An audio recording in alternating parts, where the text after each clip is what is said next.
everything is new, and he has no money. So where is this obsession coming from? And by the way, I sympathize with my new Minister for Energy. My new Minister for Energy, I really sympathize with him. Bwana Wadai, wacha nikuambie. Hiyo kiatu mevalia kimeandikwa Ruto hapo nyuma. Hiyo kiatu itakuuma mbaya sana. Because the president is now hopping from one county to the other, launching new electricity projects. Where will he get the money from? I sympathize with him. Barbecue. I sympathize with my friend Mheshimiwa Mbadi. Huyu wa treasury. Amepatiwa treasury na ni sufuria ambayo ilikuwa na ilikuwa na stew lakini imelambwa, hakuna. And what the president is doing now is going out promising, oh, I will do this project, I will do this project, na hakuna pesa. Alafu atarudi kwa hiyo ground come to campaign time. Ataambia watu, wewe huyu Mbadi nilimpatia kazi, amelemewa. Mbadi's Sufuria is Now the questions have been answered. The number is one for the petition to dissolve parliament. Oh, there's one for the petition to dissolve parliament. And that is a proposal, you said, by the Gen Z? Very well. First of all, I want to thank the young people of Kenya. One day, one time, we were also very young. And we did what we did to have this country the way it is today. Some of us actively engaged to make or to constitute the current Kenyan constitution. And we went through the thick of that day. That is why we have this constitution. The young people of Kenya should not shy away from advocating for what they think is right. The young people should not feel guilty for being on the road to present petitions to parliament, because that is their right as enshrined in the Article 31 of the Kenyan Constitution. The right to present public petitions to public authorities. It is their right. And therefore they should not feel guilty, however painful it is, however hard it is, however difficult it becomes. The young people of Kenya should now know that they have the support of members of parliament like ourselves here. We are no longer going to be intimidated, being accused of, oh, you are funding the Gen Zs, oh, you are inciting the Gen Zs, oh, you are the one who is telling the Gen Zs to do this, because the Gen Zs are people who are schooled. They went to school and we actually gave them free primary education. They are using what we gave them to ask and petition for what they constitutionally deserve. So the young people of Kenya have a right to petition parliament, have a right to petition State House, have a right to petition any public authority if they feel that it is necessary to do so. I honestly think that the kitchen of all problems in this country is Kenyan parliament. Because it is Kenyan parliament that make laws that are oppressive. It is Kenyan parliament that made the faulty, the unconstitutional, the irregular Finance Bill 2023 that has since now been thrown out by the courts. It is the same parliament that was attempting to make another irregular, unconstitutional Finance Bill 2024, which the greatest people of Kenya rejected. It is the same parliament that is coming up with other laws like the livestock bill law, the privatization law that they made, and many other very oppressive laws. So if the Gen Zs feel that it is time for them to petition parliament, they are welcome. It is within their rights. And we will support them if we so feel they are doing the right thing. So we want to tell the young people of Kenya, we are with you. We will support you. We will stand with you, as long as you're making the future of this country better. I would want to be an elderly woman in this country to enjoy what the Gen Zs are fighting today. And therefore, when I have the energy to do so, I will support them, I will fight for them, I will lobby for them, I will advocate for them, because I think they are doing the right thing. Last but not least, I would want to say this. I don't know what is this obsession President Ruto has with new things. When he came in, he found Linda Mama.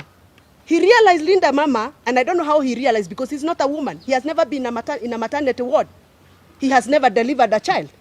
So I don't know what is this obsession he has with removing what he found to bringing what he thinks is new and creating confusion and mess.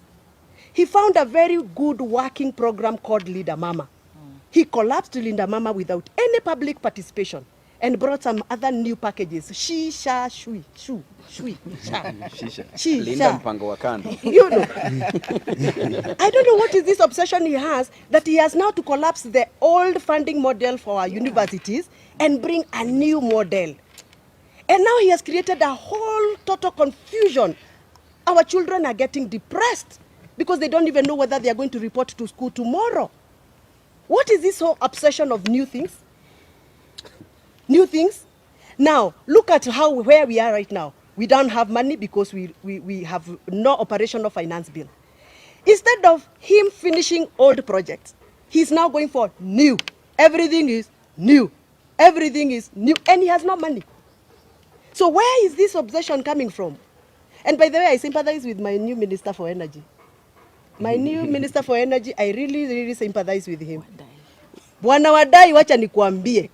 Hiyo kiatu mevalia kimeandikwa Ruto hapo nyuma. Hiyo kiatu itakuuma mbaya sana. Because the president is now hopping from one county to the other, launching new electricity projects.